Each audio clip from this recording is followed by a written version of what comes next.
Perkenalkan, nama saya Nisamran dari kelas M223 NIM 220407575018. Di sini, saya akan membahas tentang siklus manajemen bencana. Bencana adalah peristiwa atau serangkaian peristiwa yang mengancam dan mengganggu kehidupan dan penghidupan masyarakat yang disebabkan oleh faktor alam, faktor non-alam, maupun faktor manusia, sehingga mengakibatkan timbulnya korban jiwa manusia, kerusakan lingkungan, kerusakan harta benda, dan psikologis. Selanjutnya yaitu manajemen bencana. Menurut Undang-Undang Nomor 24 Tahun 2007, manajemen bencana adalah suatu proses dinamis, berlanjut, dan terpadu untuk meningkatkan kualitas langkah-langkah yang berhubungan dengan observasi dan analisis bencana, serta pencegahan, penanggulangannya, kesiapsiagaan, peringatan dini, penanggulangan darurat, rehabilitasi, dan rekonstruksi bencana. Pada siklus penanganan bencana dibagi menjadi 3, yaitu 1. Tahap prabencana. Dalam fase prabencana ini mencakup kegiatan penanggulangan, kesiapsiagaan, dan peringatan dini. Yang kedua yaitu tahap fase terjadinya bencana. Dalam tahap ini mencakup tanggap darurat dan bantuan darurat. Yang ketiga, tahap pasca bencana. Dalam tahap ini mencakup pemulihan, rehabilitasi, dan juga rekonstruksi. Pada bencana alam, terjadi bencana yang diakibatkan oleh peristiwa atau serangkaian peristiwa yang disebabkan oleh alam itu sendiri. Contohnya yaitu angin topan, gempa bumi, banjir, dan masih banyak lain. Selanjutnya pada bencana non-alam, bencana yang diakibatkan oleh peristiwa atau serangkaian peristiwa non-alam. Contohnya gagal teknologi, wabah penyakit, epidemik, dan masih banyak lain. Apa itu banjir? Banjir adalah fenomena alam yang terjadi di kawasan yang banyak dialiri oleh aliran sungai atau peristiwa yang terjadi ketika aliran air yang berlebihan merendam daratan.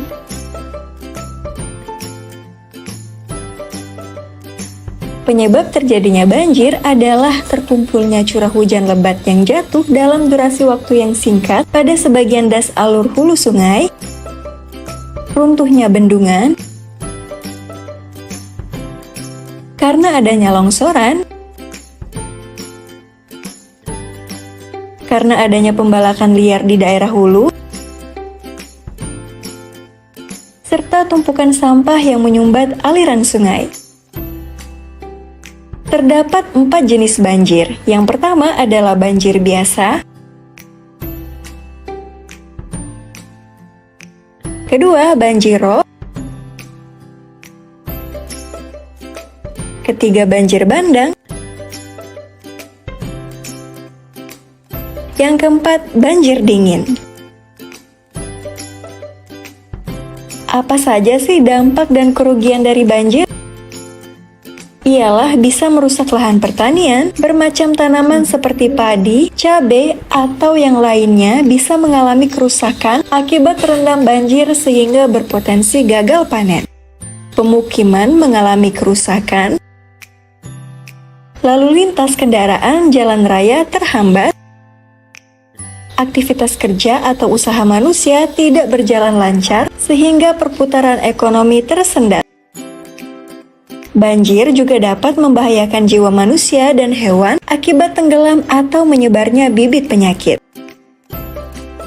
Perabot rumah tangga bisa rusak jika terendam air, terutama beberapa perangkat elektronik.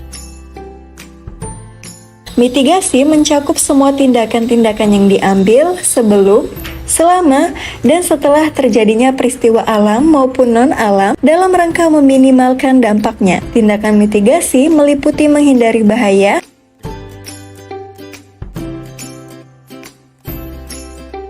memberikan peringatan, dan evakuasi pada periode sebelum bahaya. Lalu, bagaimana cara pencegahannya? Yaitu dengan membuat saluran air, membuang sampah pada tempatnya, rutin membersihkan saluran air, mendirikan bangunan untuk pencegahan banjir, menanam pohon, membuat lubang biopori. Lubang biopori merupakan teknologi yang tepat dan juga ramah akan lingkungan untuk mencegah banjir, yaitu dengan meningkatkan daya air yang meresap dan mengubah sampah organik menjadi pupuk kompos. Membuat sumur serapan. Sumur merupakan sarana penampungan air sehingga sangat diperlukan sebagai salah satu alat untuk mencegah datangnya banjir. Proyek pendalaman sungai. Jika proses mengeruk lumpur dilakukan pada sungai, maka sungai dapat mengalirkan jumlah air yang banyak dan melestarikan Terima kasih hutan. sudah mendengarkan. Semoga teman-teman suka dan bisa mengerti langkah-langkah yang sudah dijelaskan. Ingat, jangan panik dan tetap waspada dalam segala hal. Bye-bye, see you.